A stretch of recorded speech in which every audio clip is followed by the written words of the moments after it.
And ఇప్పుడు మన అనిల్ రావిపూడి గారిని మాట్లాడవలసిందిగా రిక్వెస్ట్ చేస్తున్నాము. అలాగే అనిల్ రావిపూడి గారు, మిమ్మల్ని మేము కొన్ని మలయాళం పదాలు ఇస్తాము, వాటికి తెలుగు అర్థాలు ఏమిటో చెప్పాలి మీరు. ఇప్పటి వరకు వాళ్ళని మనం తెలుగు పదాలు అడిగాం కాబట్టి ముందు పదాలతో మొదలు పెడదామండి, లేకపోతే మీ పదాలతో మొదలు పెట్టేద్దాం? స్టార్ట్ చేయండి. ఓకే. చాలా సంవత్సరాల నుంచి తెలుగు ప్రేక్షకులు వింటున్నటువంటి ఒక పదం, దీని అర్థం ఏంటో మీరు చెప్పాలి. సంసారికణం.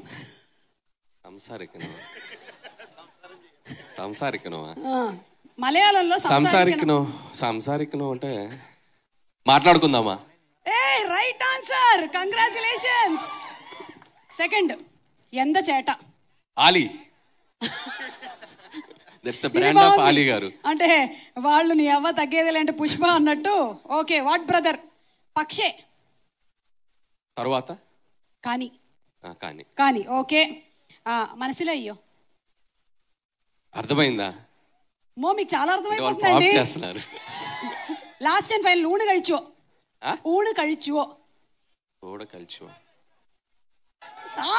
ఇవిడున్నాడల్లే సీక్రెట్ అయితే. వాళ్ళు మీకు ప్రాంప్ట్ చేస్తున్నట్టున్నారు ఇందాకటి నుంచి. ఫోన్ చేశారా? కరెక్ట్, ఇంకా చేయలేదండి. మీరు మాట్లాడేసారు. ఎంత ఓటీటీలో మలయాళం ఫిల్మ్స్ ఇంత బాగా చూస్తున్నారంట. అన్ని భాష అంతా వచ్చింది మీకు, మొత్తం ప్రాంప్ట్ చేసేస్తారు అన్ని వర్డ్స్. ఎగ్జాక్ట్లీ, దీన్ని బట్టి అర్థమవుతుంది వాళ్ళు చదవట్లేదని. Okay, so please. Good evening all. First of all, ఇందాక ఏదో మాట్లాడదాం అనుకున్నాను కానీ ఒకటి డైలాగ్ బాగా డిస్టర్బ్ చేసింది. ఇంట్లో ఉంటాయి దోమలు, చూడాలి ప్రేమలు అన్నాడు. అక్కడ టోటల్గా మైండ్ బ్లాక్ అయిపోయింది నాకు. వాడి రివ్యూ తగలయ్యా. సో ప్రేమలు ఫిలిం గురించి నేను 1 month బ్యాక్ విన్నాను. మలయాళం రిలీజ్ అయింది, చాలా పెద్ద హిట్ అయింది అని చెప్పి. సరే చూద్దాం అనుకున్నాను కానీ ఇక్కడ నేను చూడలేదు థియేటర్లో మలయాళం రిలీజ్ అయినా కూడా. బట్ తెలుగు డబ్బింగ్ అయింది. తెలుగు డబ్బింగ్లో బాగుంది. మలయాళం ఒరిజినల్ కంటే కూడా తెలుగు నేటివిటైజ్కి బాగా చేశారు డబ్బింగ్ అని చెప్తే నేను వెళ్ళి చూశాను సినిమా. నిజంగా I would like to thank Karthikeya and team, Aditya Hasan, so young talent. ఎంత బాగా రాశారంటే డైలాగ్స్. అక్కడ ఒరిజినల్ డైలాగులు అక్కడ అవి కాకపోయినా కొన్నిటిని త్రివిక్రమ్ గారు చెప్పినట్టు అక్కడ స్పేస్ లేదు. వీళ్ళు బాగా తీసుకున్నారు స్పేస్. ఎంత బాగా తీసుకున్నారంటే మీరు ఖచ్చితంగా తెలుగు వెర్షన్ చూడాలి. మలయాళం చూసిన వాళ్ళు కూడా మస్ట్గా వెళ్ళి తెలుగు వెర్షన్ చూడండి. అది ఇంకా ఆడుతుంది కాబట్టి చూడని వాళ్ళు చూడాలి. ఇప్పుడు చూడమంటున్నారా వద్దంటున్నారా నాకు అర్థం కాలేదు. అలా చూడాల్సిన వాళ్ళు చూడమని చెప్తున్నానండి. ఇప్పుడు మీ గురించి. అలాగే ఎగ్జామ్స్ జరుగుతున్నాయి అన్నారు, పర్లేదు. అంటే ఈ సినిమా మీకు మంచి రిలీఫ్ అవుతుంది. ఈవినింగ్ షో చూడండి, కాస్త రిలీఫ్ ఇంకా బాగా చదువుతారు. సో ఈ వీక్లో కూడా చూడండి, వాళ్ళు ఎగ్జామ్ జరగకుండా హ్యాపీగా వెళ్ళి సినిమా చూడండి. సో ఈ సినిమా నాకు ప్రత్యేకంగా నచ్చడానికి ఇంకో కారణం ఏంటంటే, లవ్ స్టోరీస్ మనం చూసినప్పుడు ఎక్కడో చోట మనం ఒక పెయిన్ ఫీల్ అవటమో ఏదో ఒక తెలియని ఒక భారంతో బయటకు వస్తాం. బట్ ఎంత క్యూట్గా ఉందంటే సినిమా చూసినంతసేపు అసలు ఒక జాయ్ రైడ్ లాగా వెళ్తూ ఉంది. అన్ని క్యారెక్టర్స్ మన పక్కన తిరుగుతున్నట్టు, మన పక్క స్ట్రీట్లో ఉన్నట్టు ఎంత లైవ్లీగా ఉంది. వాళ్ళ పెర్ఫార్మెన్సెస్, అందరు ఆర్టిస్టులు అందరూ చాలా బాగా చేశారు. వాళ్ళ పేర్లు నాకు ఒరిజినల్ పేర్లు ఒకరిద్దరే తెలుసు, అండ్ మమిత, నస్లీన్. ఈ సినిమా చూశాక వాళ్ళకి తెలుగులో పేర్లు అంటే అవే ఫిక్స్ అయిపోతుంది. ఇందాక అరుస్తున్నారు కదా, Reenu and Sachin and Amul Davis and ఆది. సో వాళ్ళ పేర్లు మాత్రం, ఆ పేర్లతో మాత్రం గుర్తుండిపోతారు. అంత బాగా చేశారు పెర్ఫార్మెన్స్ అందరూ. సో వన్స్ అగైన్ టీమ్ అందరికీ థ్యాంక్స్ అండ్ కంగ్రాచులేషన్స్. ఇక్కడికి వచ్చి మాతో పాటు ఈ సక్సెస్ని మీరు షేర్ చేసుకున్నందుకు అక్కడి నుంచి వచ్చి. అండ్ నిజంగా రాజమౌళి గారితో ఈరోజు స్టేజ్ షేర్ చేసుకోవడం చాలా ఆనందంగా ఉంది. నిజంగా ఈ బ్యారియర్స్ అన్ని బ్రేక్ అవడానికి కారణం ఆయనే. సో లాంగ్వేజ్ బ్యారియర్స్ అన్ని బ్రేక్ చేసింది ఆయనే. సో అందరం దగ్గర అయిపోయాం. సో థ్యాంక్స్ టు రాజమౌళి గారు అండ్ కీరవాణి గారు. సో లాస్ట్ ఇయర్ నాకు తెలిసి ఇదే డేట్ అనుకుంటా ఆస్కార్ మనకి ఇదే రోజు.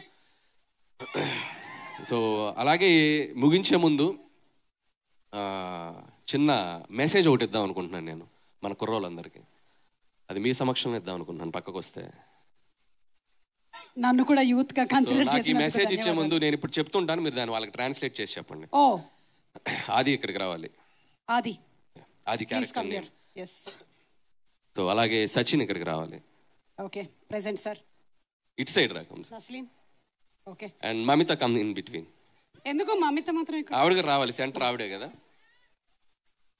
ఇప్పుడు నేను చెప్తాను, అది వాళ్ళకి అర్థమయ్యేలా చెప్పండి. ఈ సినిమాలో ആദി ద్వారా ఒక గొప్ప మెసేజ్ వెళ్ళింది యూత్ కి. ഈ സിനിമയില് ആദിന്റെ ത്രൂ ആയിട്ട് ഒരു നല്ല മെസ്സേജ് പോയിട്ടുണ്ട്. ఏంటది? Message? What is the message? She is asking what is message that your character gave. I don't know actually what message, sir. I'm not sure. చెప్పనా? చెప్పండి. మనం వన్ సైడ్ లవర్స్ అయినప్పుడు ലവർക്ക് പെപ്പർ സ്പ്രേ ഗിഫ്റ്റ് ഇവകൊടുത്തു. നമ്മൾ one side lover ആണെങ്കിൽ pepper spray gift ആയിട്ട് കൊടുക്കാൻ പാടില്ല. Okay. And ఇప్పుడు సచిన్ ద్వారా ఒక మెసేజ్ వెళ్ళింది. ఓకే. అలాగే సచిన్ మెసేజ్ ఏంటి? സച്ചിൻ നസ്ലിന്റെ ക്യാരക്ടർ ത്രൂ ആയിട്ട് എന്താ മെസ്സേജ് പോയിരിക്കണം ഓഡിയൻസിന്? I don't know actually. I don't know. మనది వన్ సైడ్ అయినప్పుడు రైట్ టైంలో సైడ్ చేయాలి అమ్మాయిని. సో రైట్ టైంలో సైడ్ చేస్తే వాళ్ళు మన సైడ్ వస్తారు. കറക്റ്റ് സമയത്തിലാണല്ലോ ആ ബ്രേക്കപ്പ് നടന്നത്. അതുപോലെ കറക്റ്റ് ആയിട്ട് സൈഡ് ചെയ്യണം. എന്നാലേ പിന്നെയും ആ പെൺകുട്ടി നമ്മുടെ സൈഡിലേക്ക് വരുള്ളൂ. ఓ ఇంత మలయాళం నేను నా జీవితంలో మాట్లాడలేదు. అండ్ ఇంకొకటి ఒక వావ్ మూమెంట్ ఈరోజు. ఫస్ట్ వాడు ప్రేమలు దోమలు అన్నప్పుడు ఒకటి జరిగింది. ఇంకొక వావ్ మూమెంట్ నాకు మమితా ద్వారా జరిగింది. వావ్ మూమెంట్ అమ్మాయి parent sorry Karthika. So Karthika నువ్వు అడిగావు కదా, మీరు అడిగారు కదా, చెప్పండి నీ మలయాళంలో ఏమంటారు అడిగినప్పుడు ఏం చెప్పింది తను? చెప్పలేకపోయింది. దానికి నువ్వు చెప్పేసావు ఒకటి ఏంటి క్యాకెంగ్ ఏమన్నారు ఏదో అన్నారు. పాపం పక్కన అమ్మాయి చెప్పేసింది పరయు పరయు పరయు అరుస్తుంది చెప్పేసింది. అప్పుడు ఇన్నాళ్ళు మాకు మలయాళం తెలుసు, నేను మలయాళం నుంచి వచ్చానని చెప్పి మీరు ఇస్తున్న ఒక బాహుబలి ఎలివేషన్ ఒక్కసారి అటు వెళ్ళింది నాకు ఆరారు. ఏ రుద్రసా నాకు ఇక్కడ కూడా ఒక వావ్ మూమెంట్ కలుగుతుంది. వద్దు చెప్పొద్దు, చెప్పేస్తా ప్లీజ్. లేదు, నాకు ఈ అమ్మాయి అలా చెప్పగలిగింది అంటే ఈ అమ్మాయి కూడా నా తెలుగు ప్రోగ్రామ్ లో చూసి పెరిగింది అనిపిస్తుంది. I'm proud of you my child. ഇത് ബാക്കിയുള്ളതെല്ലാം ഞാൻ മനസ്സിലാക്കി തരാം. ഓക്കെ, പിന്നെ പറയാം. Actually, you helped me. She taught me some Telugu words also when I met her. Thank you. కొట్టండి రా చప్పట్లు ఇలాంటప్పుడే. Thank you so much sir. ఇంకా ఏమైనా? అండ్ గిరీష్ గారు, Girish sir, congratulations, all the best for you. Okay, Anil sir, wait sir, you asked everybody questions. We have one question for you. ఏంటి అది వేస్తారండి పోస్టర్? ఆ పోస్టర్ కాదు, వేరే పోస్టర్. అంటే సినిమాలో same kill, friend and marry కదా. ఇప్పుడు direct, produce and act hero మీరు ఏ సినిమాలకు చేస్తారు? మీకే గనక అవకాశం, ఇంకా మీకు ఆప్షన్ లేదు, మీరు చెప్పాల్సిందే ఇప్పుడు. Direct, produce, hero. ఎస్, మీరు ఏ సినిమాని డైరెక్ట్ చేస్తారు, ఏ సినిమాని ప్రొడ్యూస్ చేస్తారు, ఏ సినిమాలో హీరోగా యాక్ట్ చేస్తారు? ఒక నిమిషం, సినిమాలు చూపిస్తున్నాం చూడండి. సినిమాలు ప్లీజ్.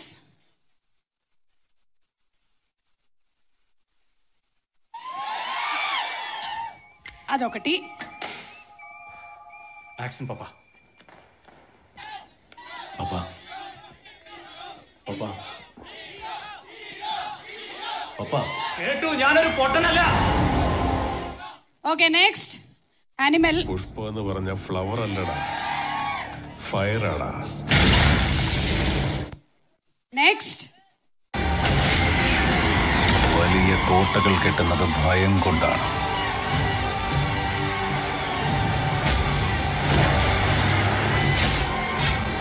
പുറത്തേക്ക് ആര് പോകുന്നുവെന്നല്ല, అగత్తేకి ఆరు వరుమెన్న భయం. ఇది మ్యాటర్ అండి. ఈ 3 సినిమాల్లో మీకు ఇప్పుడు అవకాశం. జస్ట్ చాలా తెలివిగా ఆన్సర్ చేయాలి క్వశ్చన్. ఎస్, మీరు ఎలాగో చెప్తారు. స్టార్స్ హీరోలకి హీరో అన్నాను అనుకో, ఒక అరగంటలో మొత్తం ట్విట్టర్ అంతా నేనే ఉంటా. కాబట్టి ఆ రిస్క్ నేను చేయను. కాబట్టి ఫస్ట్ తీసుకుంటా animal hero. Oh wow, animal hero. Super. Second Pushpa produce చేద్దాం. పుష్ప ప్రొడ్యూస్ చేస్తారా? మైత్రి నవీన్ గారు, రవి గారు విన్నారా? ప్రొడ్యూస్ అంట. పుష్ప 2 ఎలాగో జరుగుతుంది కాబట్టి మీరు జాయిన్ అవ్వచ్చు. అండ్ ఇంకా సలార్ డైరెక్ట్ చేయొచ్చు. వావ్, ప్రశాంత్ నీల్ గారు సలార్ ఎలాగో 2. నేను రాజమౌళి గారి నేస్తుంటే ప్రొడ్యూస్ అందాం అనుకున్నా. 1000-1500 కోట్లు వస్తాయి కదా అని చెప్పి. అది లేదు, 1000-1500 కోట్లు మాత్రమే కదా, ఆస్కార్ కూడా వస్తుంది మనకి. అది okay, thank you so much Anil గారు. Thank you. Okay, your